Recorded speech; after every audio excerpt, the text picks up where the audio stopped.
Magluluto tayo ngayon ng gulay with babonage. So, ito yung ating mga ingredients. Charan, may konting sili, lemon, at saka sibuyas, tango. Tapos, beans, and pechay. Tapos, kalabasa. Naprito na yan kanina. Kalabasa na may babonage. Nagisa kanina yung baboy. Okay, tapos while boiling, nilagay yung patatas. Niluluto doon na baboy, ay nagluto tayo sabay ng salad. Macaroni salad. O, diba? Sarap. Paborito nating food.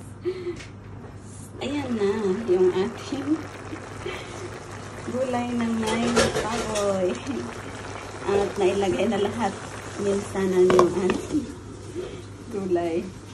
Ayan, yung sinasabing gulay na ay baboy na may gulay. Ayan na ang ating ayan, yung ulam natin. Diba?